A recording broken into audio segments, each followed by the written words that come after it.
Hi and welcome to the channel once again, and in this video we're going to talk about me.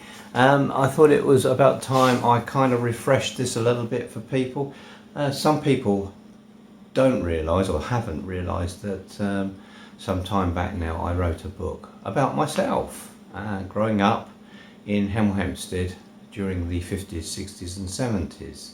So here's my book, Newtown Naughty Boy by Richard Blackshire, and it's on sale at Amazon, and it's available in paperback and it's also available on Kindle download. It's a reasonable price. It's a very big book. Look, it's kind of quite thick.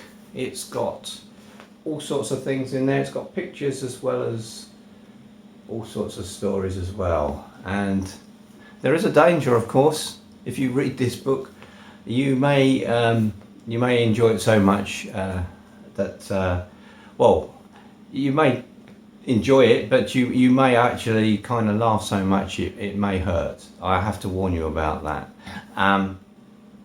There are some stories in here that are very entertaining and some serious ones as well.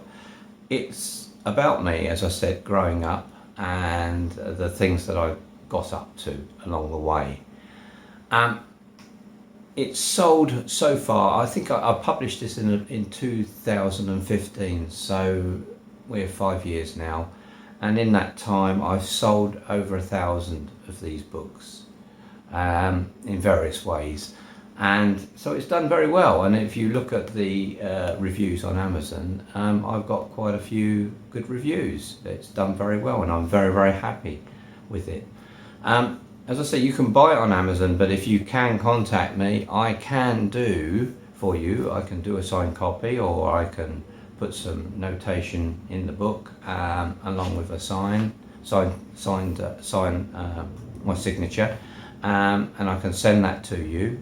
There's an extra cost of £3 to post it to you, but these do make a good gift for people, especially, you know, people of a certain age, let's say, that enjoy reading about the 50s, 60s and 70s. So what I'm going to do now is, on the back of this video, some of you haven't actually seen or listened to this, but in 2015, when I soon after I published this book, I was invited to go on to the talk radio show, midday I think it was, and I spent some time there and was interviewed, and what follows now is the interview that that went out live at the time. And you may find that entertaining, and it kind of really goes through a few of the bits and pieces that are in the book as well. So sit back and listen to the interview that took place, and there's also some pictures that scroll through. I hope you enjoy. Everyone's a winner. It's Hot Chocolate. Nick Coffer here on BBC Three Counties Radio, edging towards 20 to 1. As you reach the later years of your life, it's normal to feel a sense of nostalgia and want to remember where you've come from. This is something that Richard Blackshire can relate to. Richard from Hemel Hempstead always wanted to write a book, but having dyslexia, he found it difficult to do until he had more time after retiring. He's written Newtown Naughty Boy. It's an account of what it was like growing up in Hemel Hempstead. And it's a very vivid account, Richard. It really does bring to life a new town, the new town, in a fairly tricky post-war period. First interesting factoid, though, you are the, great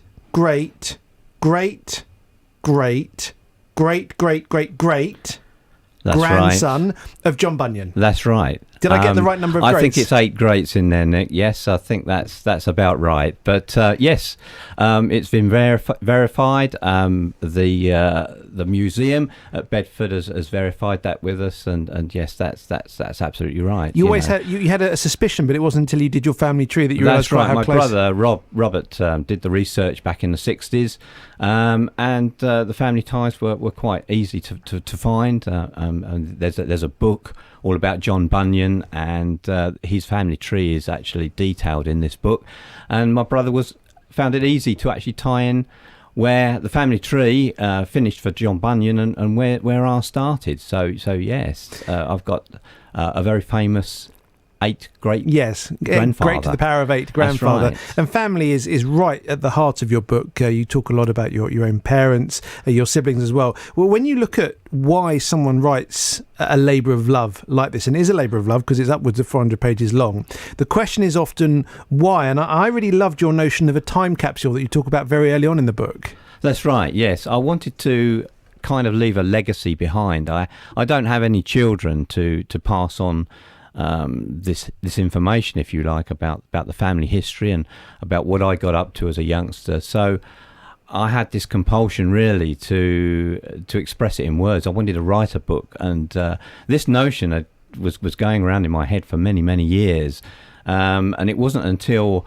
someone contacted me about another chap that I was at school with in at the junior stage, Reg Stickins, who's written a book, and I think you guys have interviewed him here. That rings a bell, yeah. That's right, a Northern Soul book called Searching for Soul. Yeah.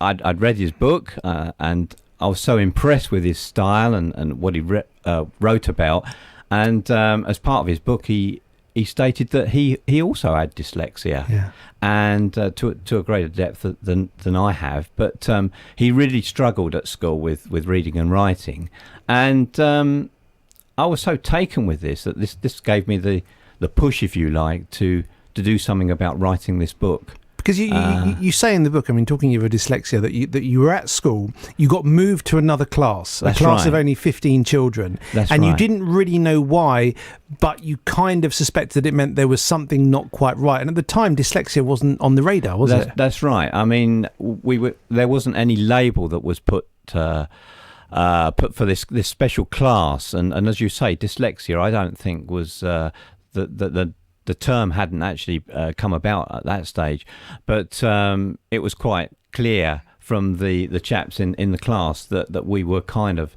a special, what you'd call special needs today. But you were very bright. You were very bright, judging by the stories you tell. Right. You understood circuitry and wiring and all sorts of things from a young age. That's right. And I think sometimes people with difficulties, special needs difficulties, sometimes have another side to them, and perhaps that was true for myself, because I was interested even at an early age in electronics, and I used to build circuits and bring them into school and show people, and the teachers didn't really know how to deal with this. They really found this quite bizarre that an 8-year-old should be into batteries and wires and light bulbs and things like that, while at the same time clearly struggling to read. That's right. You introduce your mum and dad very early on in the book. They both had significant traumas to overcome. Your mum had cancer at a young age. That's she right. didn't die from it at 36, but she was told that she would have to live with the consequences of it. It was almost like a sort of Damocles over her head. That's right. Yes. And your dad was involved in a horrific train crash which killed 112 people. How did these events impact on your own upbringing? I think that there was subconsciously something going on there for me at the time. I mean, my father's the train crash happened in 1952, so it was a couple of years before I was born.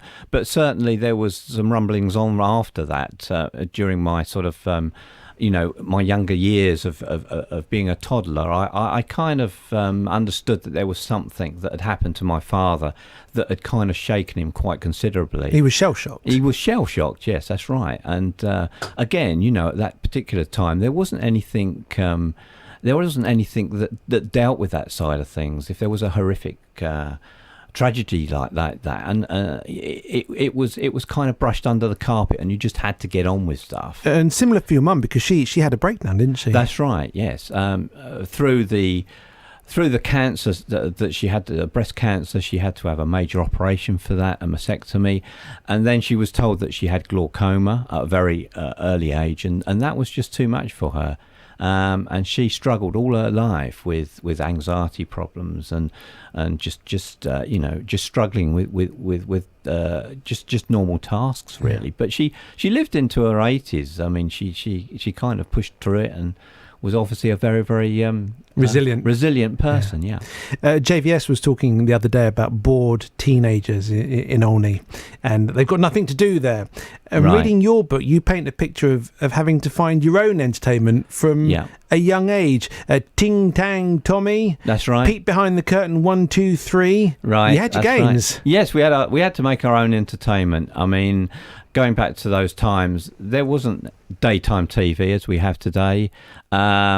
You had to make your own entertainment, and that was usually outside. There was barely daytime radio, in fairness. That's right. Yes, radio had barely got off the ground as far as what we know today. The BBC channels were there, but they were playing quite old music, really. Music really that had been played during the war years. There was no pop music until much later on. So no entertainment in indoors at all. What is Ting Tang Tommy? Well, Ting Tang Tommy is a version of hide and seek, I suppose. I'm sure if people you can look it up on the web if you want the instructions. But it's a way of entertaining yourself in the street by all going away and hiding, and a seeker then comes to try and find you. And peek behind the curtain, judging by your description in the book, sounded a bit like What's the Time, Mr. Wolf, as in you just have to sort of trickle very, very slowly towards. And you had to kind of stand like statues, and if the person calling the peek behind the curtain saw you, then you were out then, basically.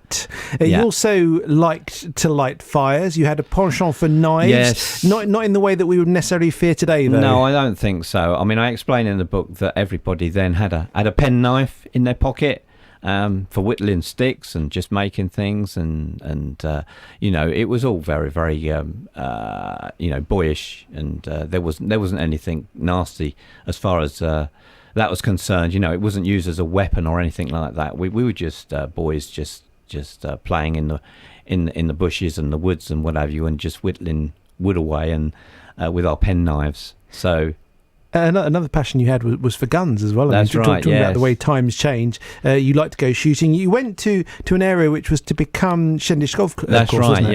Yes. I mean, that's a bit further out from Hemel Hempstead. It was a bit of a mile walk from Hemel, but that's where we used to go and play with our air rifles, and that's still a passion of mine. Actually, I still shoot today at Lee Valley in Hertford.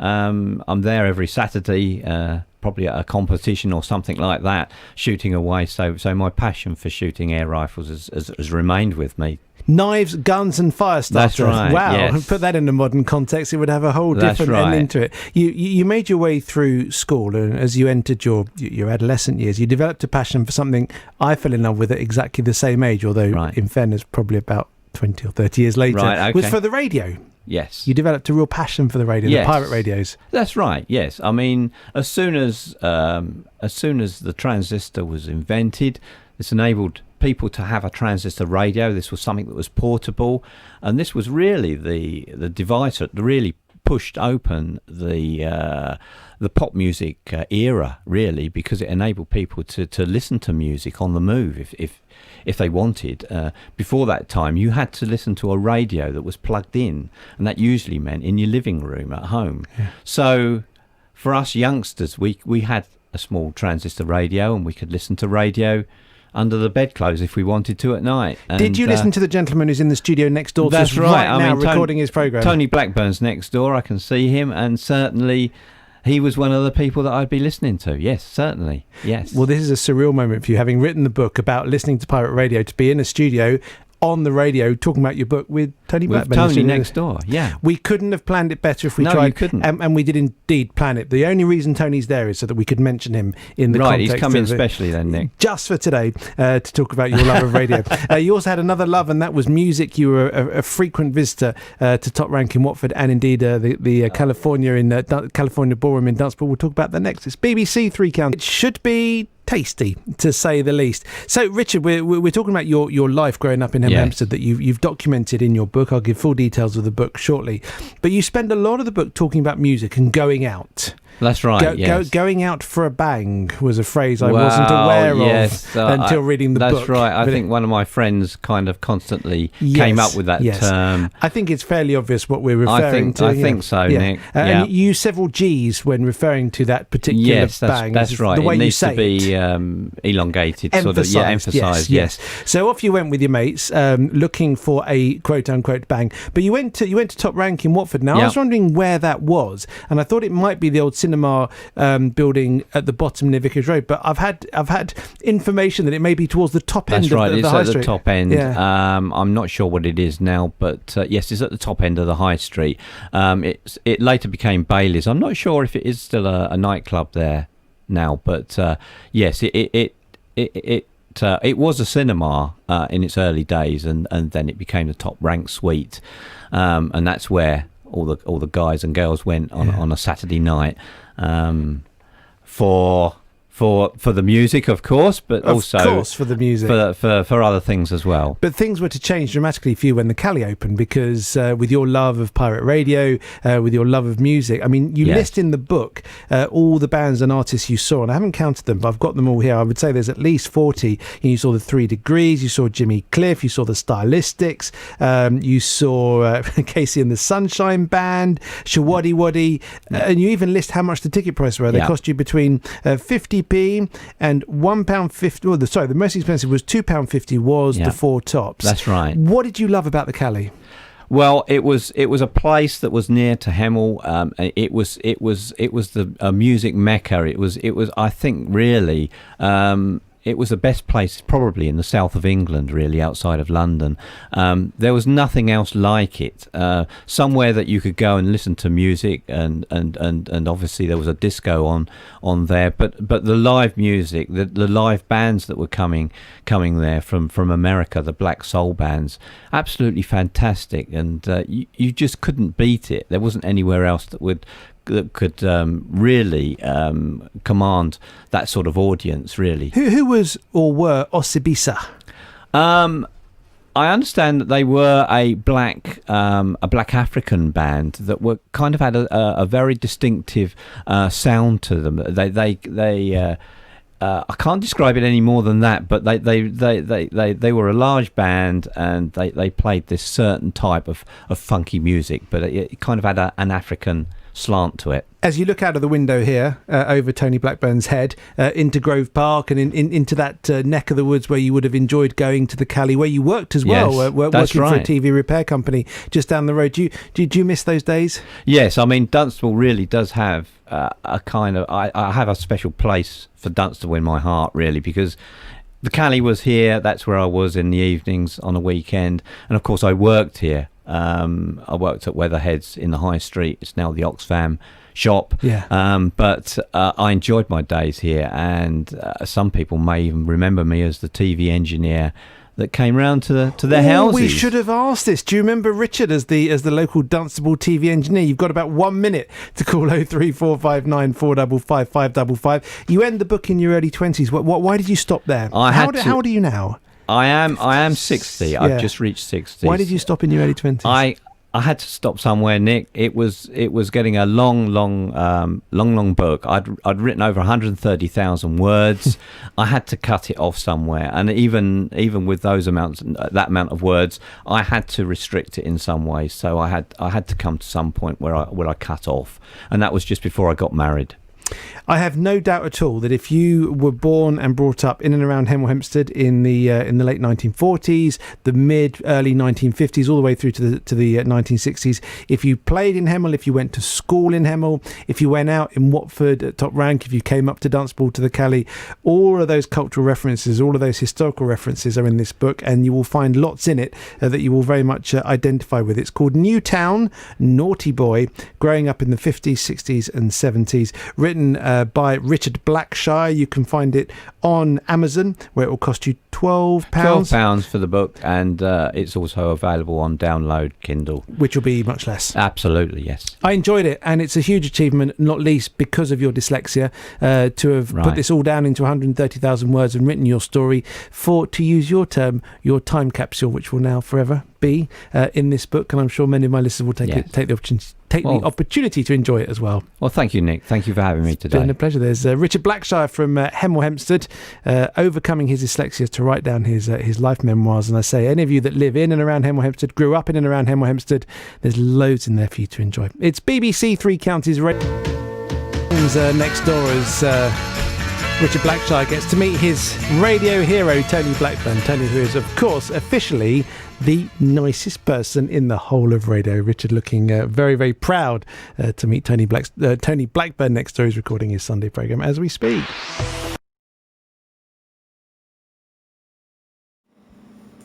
Well, I hope you enjoyed that interview. It took place about 5 years ago. I enjoyed doing it. It was something that kind of come out of nowhere. I didn't envisage that they would have me on the show, but they did, and that was great. It kind of helped to sell the books a bit. So I hope you enjoyed that. And if you want to order, I'll put some details down.